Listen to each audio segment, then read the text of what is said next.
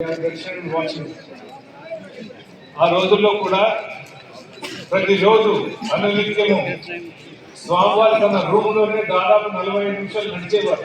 ఆ చిన్న రూమ్లోనే నడిచేవారు.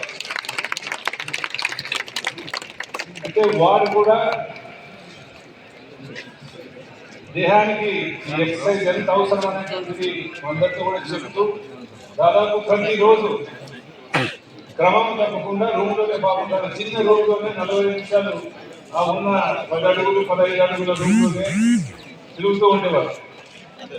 కాబట్టి ఇది మనందరికీ కూడా స్ఫూర్తి, మనందరం కూడా స్ఫూర్తిగా తీసుకొని దేహాన్ని ఆరోగ్యకరంగా పెట్టుకొని మన జీవితాన్ని ఆనందమయంగా చేసుకోవాలని నేను ఆశిస్తూ ఈ రన్ అండ్ రైడ్ ప్రోగ్రామ్ ఇంతమందిని చూస్తుంటేనే ఆనందంగా ఉంది, హృదయం ఆనందంగా వస్తుంది. 5:30కి ఇంతమంది ఇక్కడ చేరతారని ఊహించుకోవడం లేదు.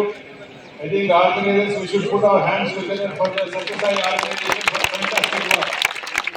Satyasai organization చేస్తున్నటువంటి ఈ అవిరళ కృషి, ఈ రకమైనటువంటి ఒక గొప్ప ఇనిషియేటివ్ అక్రాస్ ద కంట్రీ, భారతదేశ వ్యాప్తంగా సత్యసాయి ఆర్గనైజేషన్ చేస్తున్నటువంటి ఈ కార్యక్రమాలు ఎంతో గొప్పగా ఈరోజు డివోటీస్ కానీ నాన్ డివోటీస్ కానీ ఎవరైనా కానీ పార్టిసిపేట్ చేస్తూ వాళ్ళు ఆనందాన్ని అనుభవిస్తున్నారు. ఈ ఫెసిలిటీస్ను, ఈ రకమైనటువంటి ఇనిషియేటివ్స్ తీసుకున్నటువంటి సత్యసాయి ఆర్గనైజేషన్